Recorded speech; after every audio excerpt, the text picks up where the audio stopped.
La procrastination, c'est le fait de reporter au lendemain. Savoir que quelque chose est important, savoir que concrètement, ça va me donner des résultats dans ce que je veux atteindre dans la vie et pourtant, quand même ne pas le faire. Alors la procrastination, c'est quelque chose qui est dangereux justement parce que ça n'a pas l'air si dangereux que ça, parce que la procrastination n'a pas l'air bien méchante.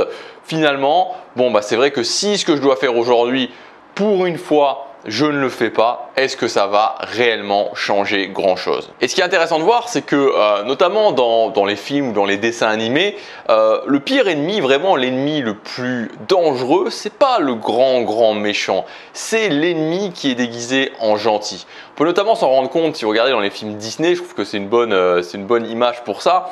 Dans les dessins animés de Disney, dans par exemple Blanche-Neige, c'est une vieille dame qui donne une pomme. Tiens, prends cette pomme, mon enfant, je suis une vieille dame, tu crains rien de moi. Plus récemment, dans La Reine des Neiges, le premier volume de La Reine des Neiges, le seul que j'ai vu, finalement le méchant, c'est le gentil prince qui est amoureux. La procrastination est déguisée en quelque chose de pas très méchant, mais pourtant, la procrastination fait rater des vies. La procrastination, ça prend vos rêves, ça les met en boule comme une feuille de papier et ça les balance à la poubelle. Alors voyons voir comment se libérer de cette procrastination et arrêter de procrastiner. Le premier point, c'est d'imaginer la procrastination comme faire un pas dans la direction A ou un pas dans la direction B. Si je passe à l'action, je fais un pas dans la direction A. Si je passe pas à l'action, je fais un pas dans la direction B.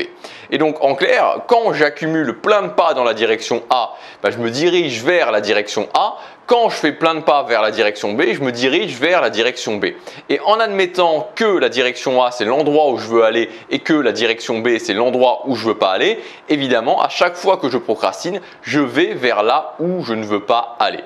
Donc vraiment, pour mettre les choses très claires, imaginons que vous vouliez aller à Londres et imaginons qu'à chaque fois que vous procrastinez, vous vous dirigez vers l'opposé, que vous vous dirigez vers le sud, par exemple vers Rome. Et donc, plus vous allez procrastiner, plus vous allez aller vers Rome, qui est l'inverse de là où vous voulez aller.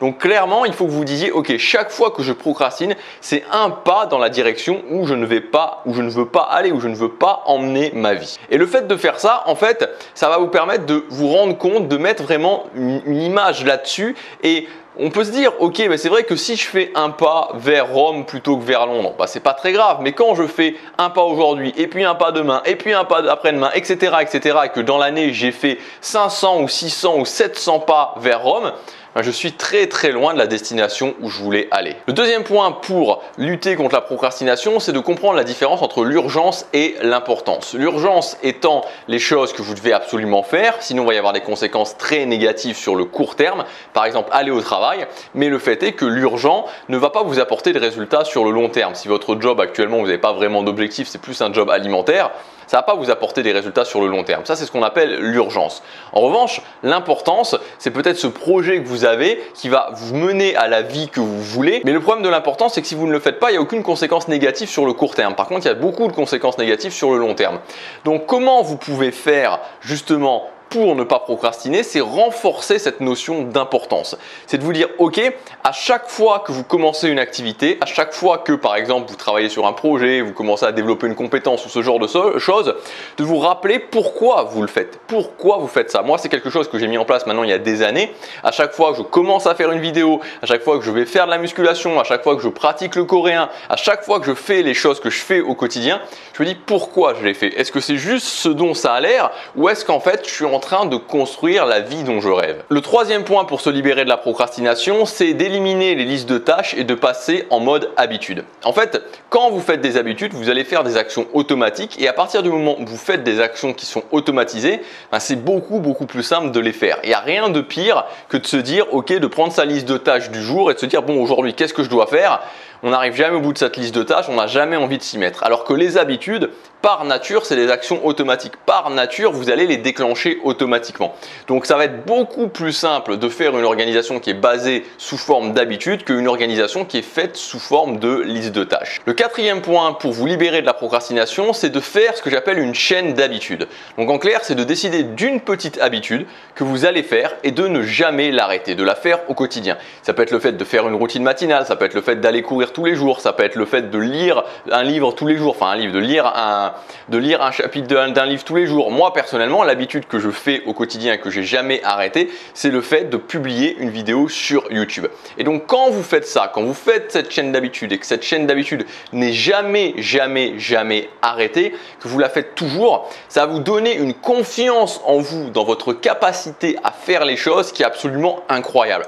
Tous les gens qui ont mis en place cette technique de la chaîne d'habitude le savent. Quand je commence à créer une chaîne et que cette chaîne, je ne la brise jamais, j'ai vraiment une certitude sur ma capacité à faire les choses. Je crée une sorte de vague qui va tout emporter et qui emporte aussi sur son passage la procrastination. Et enfin, le dernier point pour se libérer de la procrastination, c'est de vider son organisation. C'est-à-dire que plus vous avez une organisation, vous avez des tonnes de choses à faire et plus vous allez être poussé à procrastiner. Donc en fait, il faut faire une organisation sous forme d'escalier, c'est-à-dire que vous commencez par une organisation relativement vide. Quand vous validez que vous faites ce que vous avez à faire, donc sous forme d'habitude, vous dites ok, je commence peut-être à mettre une habitude tous les jours. Quand je valide que je fais ça et que je fais tout le temps ce que j'ai à faire, en tout cas la plupart du temps ce que j'ai à faire, je peux augmenter un petit peu la difficulté.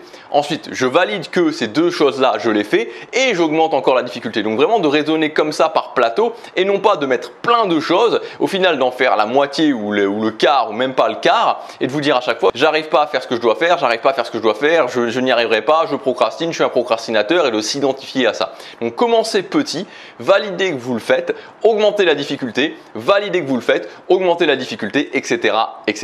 J'espère que cette vidéo vous aura aidé. Si vous voulez aller plus loin, je vous rappelle que j'ai mis une promotion sur toutes mes formations, ça se termine très bientôt, c'est demain ou après-demain je crois, la fin de la promotion. Donc vous pouvez cliquer sur le premier lien dans la description, vous allez arriver à mon catalogue de formations. Dans ce catalogue, vous choisissez toutes les formations que vous désirez et au moment de valider votre panier, vous rentrez le code victoire et ça va retirer moins 70% à l'intégralité de votre panier. Voilà, je vous laisse faire votre choix, je vous souhaite plein de succès, chaque jour compte.